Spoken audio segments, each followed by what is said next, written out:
खत्म कर रहे हैं, इनको मुंह तोड़ जवाब देने का काम करेंगे।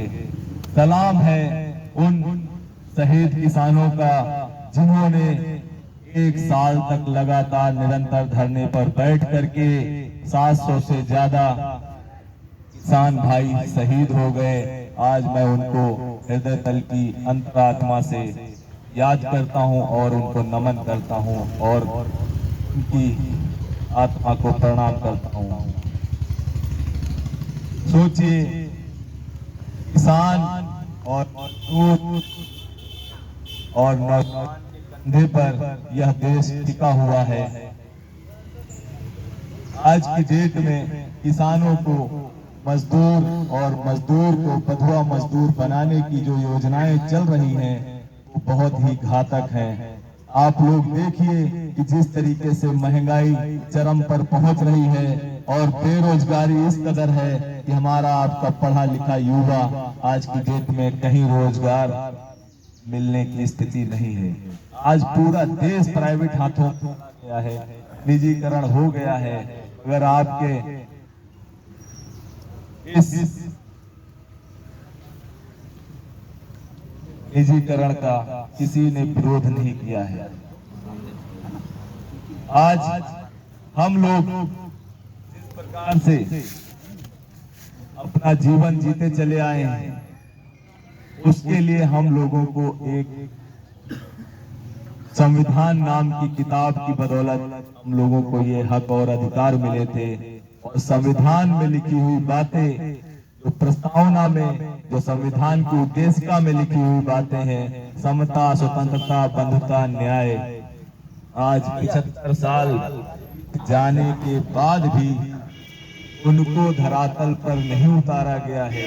अब सोचिए, संविधान आज 73 साल से हम लोगों के पास है और संविधान के लागू होने के बावजूद अगर हमारे हक और अधिकार नहीं मिल पा रहे हैं, तो सोचिए जब संविधान नहीं रहा होगा आज से 80 साल 100 साल पहले, तब क्या स्थिति रही होगी हम आपकी। इस लाचारी में अपना जीवन जी रहे होंगे।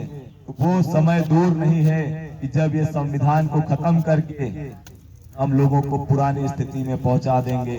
इसलिए आप लोगों को संकल्प लेना होगा कि जो देश विरोधी ताकतें हैं, जो संविधान को खत्म करने की बात करती हैं, जो देश को तोड़ने की बात करती हैं और हमारे हक और अधिकारों को खत्म करने की रणनीति बनाते हैं, ऐसे लोगों को, ऐसे पॉलिटिकल नेताओं से, ऐसी पॉलिटिकल पार्टियों से हमको सतर्क रहने की आवश्यकता है। जो हमारे बच्चों को अच्छी शिक्षा न दे पाए, ऐसी सरकार का, ऐसे लोगों का, ऐसे नेताओं का क्या मतलब है। सोचिए कि आज जब देश आजाद हुआ 1947 में, 15 अगस्त 1947 में जब देश आजाद हुआ, तो उस समय पढ़ाई का एक लेवल एक था। जब हमारे लोग पढ़ लिख करके शिक्षित हुए 1960 से लेकर के 70, 80, 90 के दशक तक हमारे लोगों को अच्छी जॉब मिली, नौकरियां मिली, रेलवे मिली, स्वास्थ्य डिपार्टमेंट मिली, हर एक विभाग में हमारे लोगों के लिए रोजगार मुहैया हो जाया करता था। मगर 90 के दशक के बाद, 1990 के बाद सोचिए नौकरियां मिली हैं, नहीं मिली। उसके बाद से जो शिक्षा का निजीकरण या प्राइवेटीकरण हुआ है, उसके बाद कितना जो है शिक्षा में दोहरे मापदंड तय हुए हैं। मापदंड ये तय हुए हैं कि आज की डेट में जो हमारे आपके गरीब का, मजदूर का, किसान का बच्चा, चपरासी का बच्चा, रिक्शा चालक का बच्चा जिस विद्यालय में पढ़ता है, सरकारी विद्यालय में, जहां पर मिड डे मील की खिचड़ी खा करके वापस आता है, नमक रोटी खा करके वापस आता है, पढ़ाई लेकर के नहीं आता है। सोचिए कि जो टीचर हमारे आपके बच्चों को पढ़ाता है, वो टीचर भी अपने बच्चे को हमारे आपके बच्चे के साथ नहीं पढ़ाता है। ये है दुर्भाग्य हमारा आपका। ये कैसी आजादी है, कैसे हम स्वतंत्र हैं, ये कैसी समानता का अधिकार है। ये समानता का अधिकार कतई नहीं हो सकता है कि जिनको हमारे बच्चों को पढ़ाने के लिए 80-80 हजार रुपए, 70-70 हजार रुपए की सैलरी दी जाती है, वो अपने बच्चे को खुद उस स्कूल में नहीं पढ़ाते हैं। ये स्थिति आ गई है। और वो लोग जाकर के जो बड़ी बड़ी पोस्टों पे बैठे हुए हैं, एक doctor, engineer, IAS, PCS, professor, जज, एक नेता, मंत्री, सांसद, विधायक, ये लोग अपने बच्चों को बड़े बड़े स्कूलों में पढ़ाते हैं। यहाँ तक लामार्ट, City Montessori, Jaipuria, GD Goenka जैसे स्कूलों से आगे बढ़ करके विदेशों तक की पढ़ाई करवा रहे हैं। और हमारे आपके खून पसीने की जो टैक्स की कमाई है, जो गाढ़ी कमाई है, वो टैक्स के रूप में इनकी सैलरी बनती है।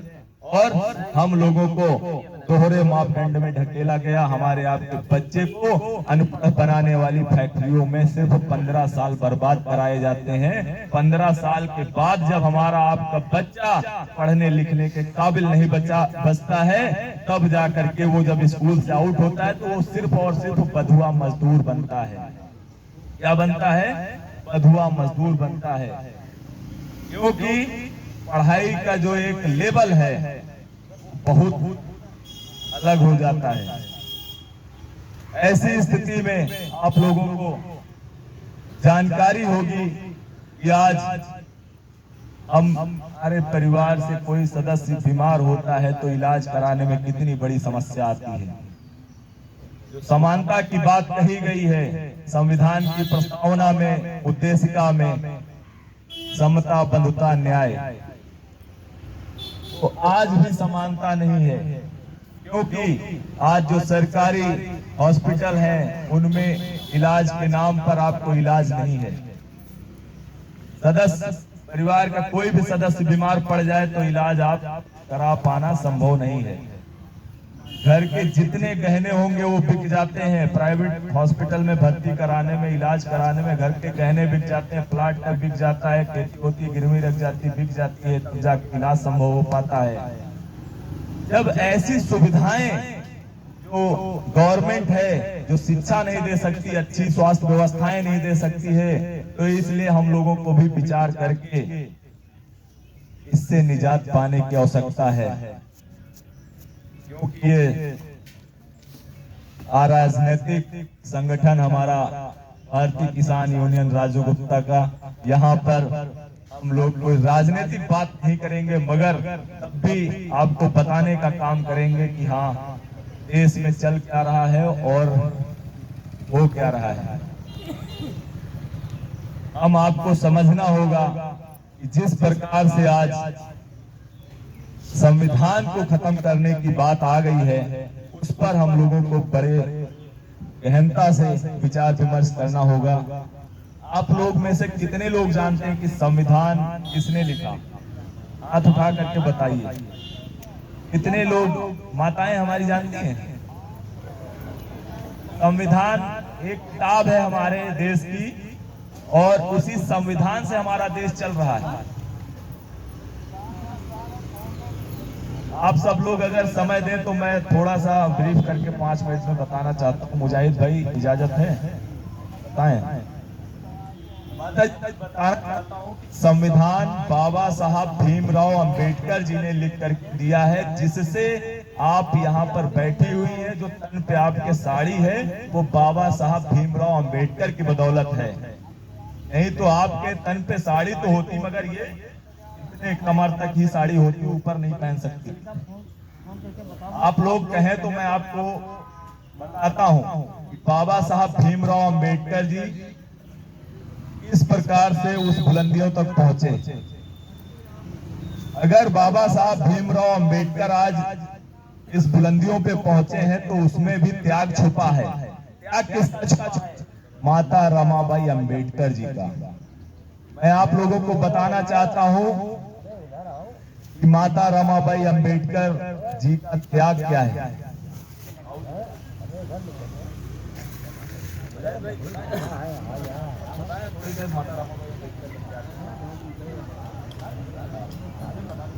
नहीं बताएंगे।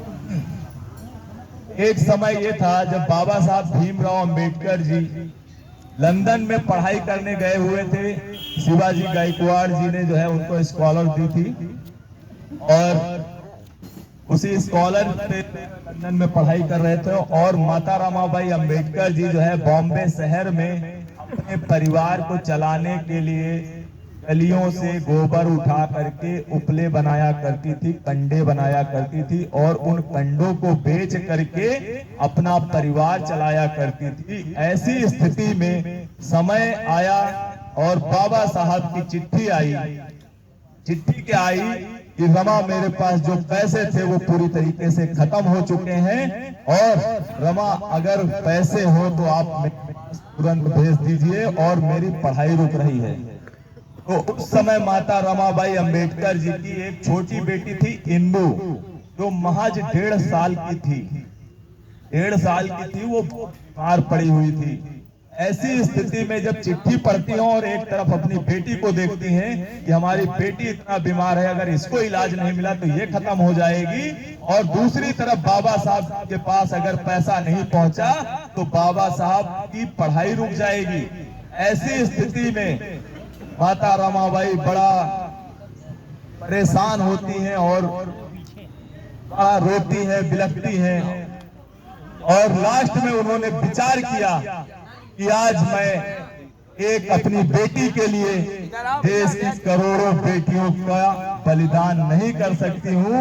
और माता रमाबाई अंबेडकर जी ने निर्णय लिया, उस पैसे को, जो भी पैसा उनके पास था, बेटी का इलाज ना करा करके बाबा साहब के लिए विदेश वो पैसा पहुंचवा दिया और यहाँ बेटी आंगन में तड़प तड़प करके खत्म हो गई। ऐसी थी हमारी माता रमाबाई अंबेडकर जी। ये महान माता रमाबाई अंबेडकर जी थी। आप उनके त्याग की बदौलत, उनके परिश्रम की बदौलत ये जो सुख सुविधाएं ये जो मिल रही हैं, उनकी बदौलत हैं। और एक बात मैं बताना चाहता हूं, ये जो तन पे साड़ियां आपके हैं उसकी भी बात मैं बताना चाहता हूं।